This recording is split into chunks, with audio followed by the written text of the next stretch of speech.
This is Hannibal here from the HannibalTV.com. And yes, on the cover of this, I put up a picture of former WCW star and NFL great Steve Mongo McMichael, who's suffering from ALS right now, Lou Gehrig's disease.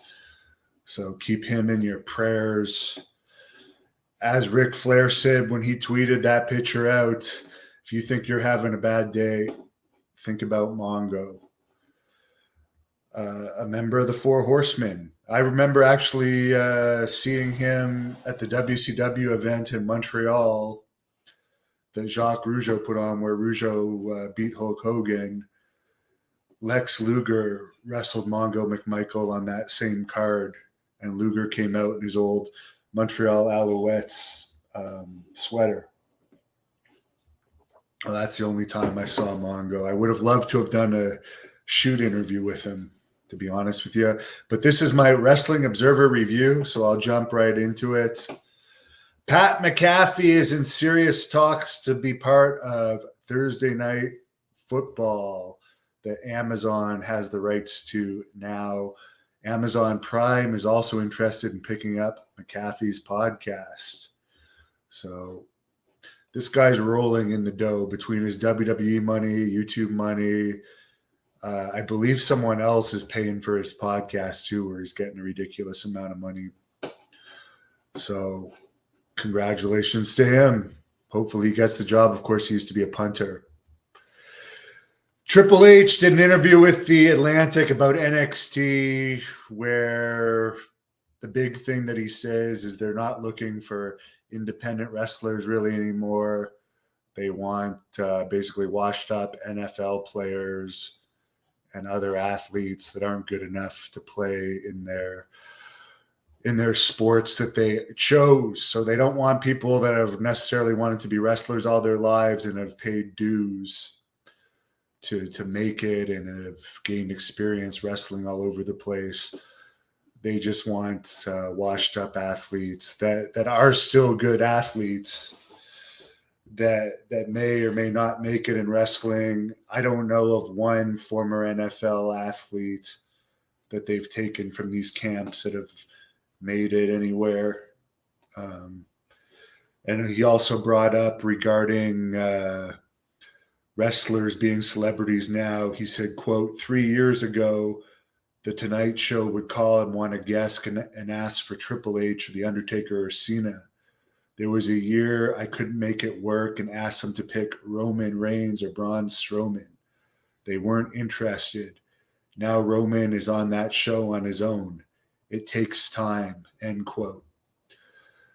All right, so Roman Reigns, basically, you're saying, is the most famous wrestler you've had since Triple H, The Undertaker, and Cena. So that's not a good sign. And you saying it takes time to build stars, yeah. But Roman Reigns never made it to the level of Cena. He might still, his career's not over, but he's not over in pop culture as much as Cena is. And who would be the next guy after Roman Reigns? I mean, Brock is there, but is there anyone even close to being as over as Roman Reigns is right now? I would say it's a long way down after Roman as far as younger talent that's over. So I don't know if this NFL football technique is going to save them or not. I think they're better off using already made stars like Logan Paul, who's a star on his own, and training them to wrestle, because I don't think they're having that great luck making new stars. But that's just my opinion as someone that has tried to watch the weekly Raw highlights for years now and still has to fast forward through the 3-minute video. And I'm sorry, that's just a fact. I'm not saying this that's secretly watching 9 hours of WWE product a week. I can't even sit through 3 minutes. Although apparently WWE is very over in India. India.com reported that 56.1 million people watched WrestleMania on Sony Sports. I don't know if it was free in India or what, but that's a lot of people. And Dave Meltzer brings up that there wasn't really a breakdown of that number, and it would appear that would be a combination of the television ratings and streaming numbers from the two nights. Tickets for SummerSlam in Nashville are on pre-sale right now. There's about 2,000 tickets of the 22,900 tickets pre-sold. Yoshihiro Kushihara, who is 38, is no longer with WWE. Never heard of him. But apparently these Japanese guys are going to completely be a massive thing in AEW. And this new Forbidden Door collaboration between AEW and New Japan is just going to be massive and draw so much mainstream interest, because your average person walking on the street really cares a lot about Japanese wrestling, which is a lot of acrobatics, a lot of gymnastics, a lot of small wrestlers, a lot of leg slapping, lots of flips and flops, and people that don't speak English, which is fine for Japanese people. But for me, if I can't understand someone, it's hard for me to get into the product. But Tony Khan's big announcement didn't really help ratings. They drew a 0.37 rating on Dynamite from Pittsburgh this week. 5,800 paid fans. The actual viewership was down from the previous week. Young Rock did a 0.32 rating. NXT did a 0.12 rating. Raw from Buffalo did a 0.47 rating. 6,300 paid for that Raw show in Buffalo. Rampage did a 0.22 rating from Garland, Texas. They called it it was also a Battle of the Belts taping. 4,500 paid for that one. SmackDown from Worcester, Massachusetts, last Friday did a 0.48 rating. And they had 5,700 paid, which Meltzer brings up is lower than the usual attendance for SmackDown lately. Tony Khan revealed that the AEW video game will be called AEW Fight Forever. The final Ring of Honor television show aired on the Sinclair broadcast stations last weekend. So apparently the TV deal is not part of Tony Khan's buying of the company, which so far they've been having Ring of Honor matches on AEW. And they did one show, WrestleMania weekend, featuring a mixture of AEW talent and Ring of Honor talent. They had already signed pretty much all the known guys from Ring of Honor because Ring of Honor has been on a downswing for a while now. Pretty much since AEW existed, they had been picking up all the good people from Ring of Honor. Jack Evans' 3-year AEW contract expires at the end of this month and is not going to be renewed. Adam Windsor, a student of Dory Funk, passed away at the age of 40, according to this, yesterday. Another young wrestler death related to heart issues. Bill Anderson, who's 65 now, I have a bunch of interviews on this channel of him. He's another friend of Billy Graham. He was hospitalized this past week and diagnosed with irregular heartbeat. He does have a GoFundMe going. Virgil, who's 59, says that he suffered, while his Twitter, who is run by the Megan Boys from Megan Boys Entertainment, they said he suffered 2 strokes and has the beginnings of dementia. Meltzer also wrote in this thing about Virgil that Virgil used to be a school teacher. However, some people from Pittsburgh, where Virgil claims he was a teacher, are saying they've done searches at the school where he claims that he was a teacher, and there's no record of it. Killer Cross and longtime girlfriend Scarlett were married on the 20th of April in Alaska. Apparently, Dana White's trying to get John Jones back for a big summer UFC event against Stipe Miocic. Francis Ngannou is going to be out due to a knee injury for the rest of the year. And by the time he's healed, his contract's going to be up and he might choose to fight Tyson Fury in a boxing match rather than go back to MMA right away because he can make more money in boxing. Bellator had its biggest event of the year so far on the 15th of April in San Jose, where they had 8,000 fans in the SAP Center. And I did do a report on this earlier, but the big news in boxing of the week, of course, is there was a drunk guy on a plane that the plane was going from San Francisco to Florida, where Mike Tyson was going to be doing some stuff with Ric Flair. And before the flight could take off, this guy was harassing Mike Tyson. No one was stopping him.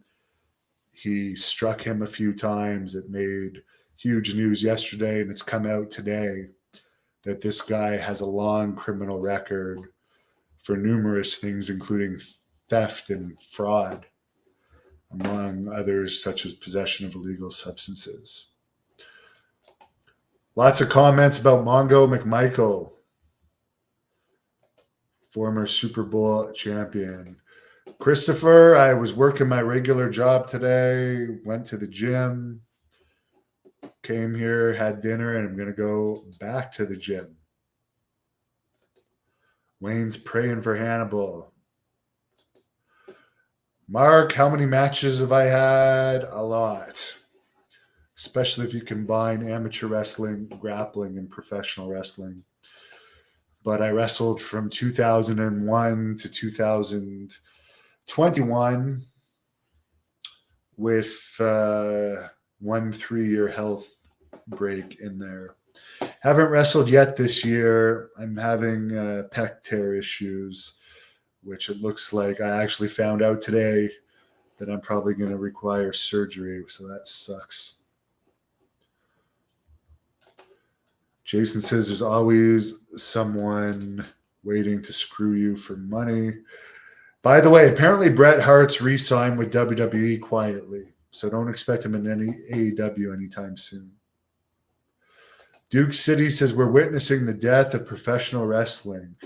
Well, it's not what it used to be, that's for sure. Thank you, Carmen. I am not God, but I appreciate it. I might be God of the wrestling shoot interviews. I don't know what game you're referring to. Sorry. That may have been made a few minutes ago. Duke City says if New Japan can't get these guys over, I don't see how AEW can. And it is a fact that New Japan is at an all-time low in popularity right now. So this AEW collaboration is only going to help New Japan. But Tony Khan is a big Ring of Honor and New Japan mark. If I was Tony Khan, I would be hiring more people that fans actually know. I'm not the biggest Braun Strowman fan out there, but Braun Strowman and The Fiend are both free agents. Sign those two guys, for instance. They'll make more interest in you than New Japan, which has nobody that like your average fan knows. I don't know anyone from New Japan of the Japanese guys. And of the Americans there, you already have the known ones signed like Moxley and Lance Archer. Phil was a big fan of Mongo. Hurricane Maverick, I'm doing great. Jason says the Khans have the money to lose. Well, apparently they're doing budget cuts as well lately.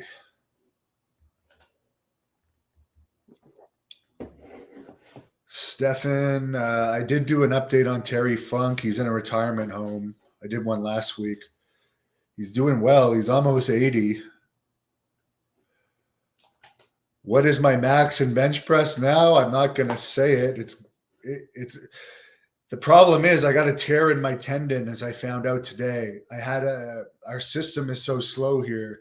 In my match against Scorpio back on October 23rd in LA, I tore the tendon and the muscle in this arm in my chest. And apparently the muscle is regenerating. So it is getting stronger, and my bench has been going up, but the tendon is not going to regenerate itself. So unfortunately, I got to see a specialist about it now. But the doctor I saw today, who is another surgeon, but not a shoulder expert surgeon, says he thinks the tendon is going to need to be sewn up. So sadly, it's going to be a while before I'm benching 500 pounds again. Richard saying hello from Mont Tremblant. Beautiful town and has beautiful girls in these towns.